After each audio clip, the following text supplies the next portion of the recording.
नमस्कार, मैं हूं आपके साथ अंजना और आप देख रहे हैं 24 न्यूज HD वादा सच का। आइए नजर डालते हैं इस वक्त की बड़ी खबर पर।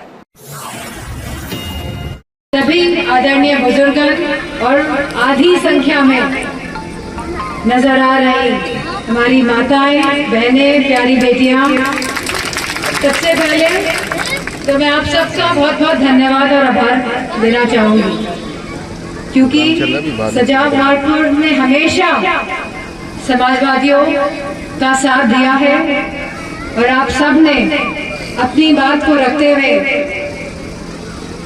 हमेशा साथ समर्थन नेताजी का दिया है और सभी समाजवादियों का दिया है। और जिस तरह आपका साथ और समर्थन मिल रहा है, मुझे पूरा विश्वास है कि आने वाले कल का जो उपचुनाव होने जा रहा है, एक ऐतिहासिक जीत की तरफ समाजवादी पार्टी बढ़ रही है। ये चुनाव कोई सरकार तय करने वाला चुनाव नहीं है, लेकिन यह चुनाव की अहम भूमिका है। ये चुनाव बहुत ही महत्वपूर्ण चुनाव होने जा रहा है, क्योंकि आने वाले 2027 का जो चुनाव होगा, कहीं ना कहीं उसकी नींव इसी चुनाव से रखी जाएगी।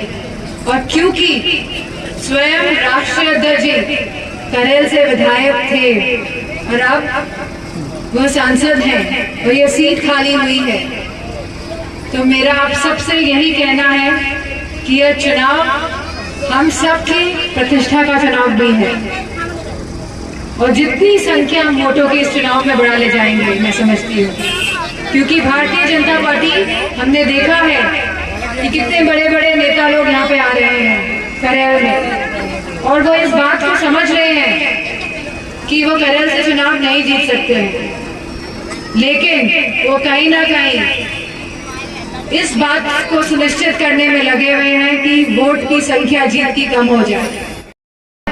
बरनाल ब्लॉक ने एक एक वोट डालकर जो ऐतिहासिक जीत मैनपुरी से दिलवाने का काम किया था, और अखबारों में भी यह खबर छपी थी कि मैनपुरी के सांसद कन्नौज के सांसद से आगे निकल गए। तो ये मैं आगे नहीं निकली थी, ये आप लोग आगे निकले थे। आपका प्यार, आपका साथ और आपका समर्थन, जिसकी वजह से पूरी समाजवादी पार्टी में सबसे ज्यादा वोटों से अगर जीत हुई थी तो मैनपुरी से हुई थी।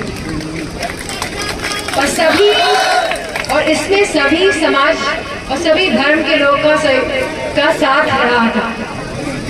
सभी वर्ग, हमारे युवा साथी, हमारे किसान भाई और सभी समाज के लोग एक मत होकर वोट डालने का काम किया था। और खाली मैनपुरी में ही नहीं ये हुआ, ये हमारे आसपास के जिलों में एटा, इटावा, फर्रुखाबाद, हमीरपुर, सभी जिलों में सभी समाज के लोगों ने बढ़ चढ़कर जो समाजवादी पार्टी को वोट डालने का कार्य किया था।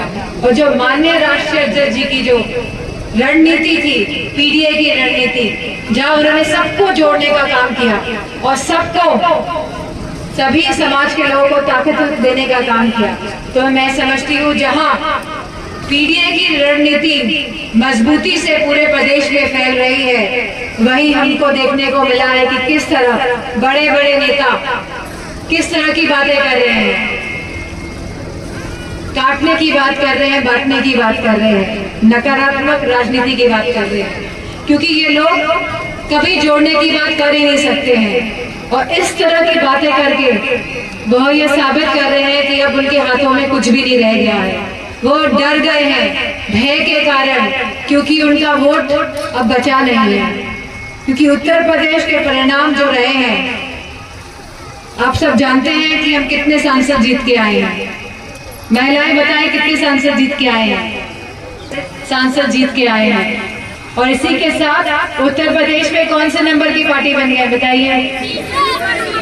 और पूरे देश में कौन से नंबर की पार्टी है? पूरे देश में तीसरे नंबर की पार्टी बन गए हैं। और विपक्ष की कौन से नंबर की पार्टी है पूरे देश में?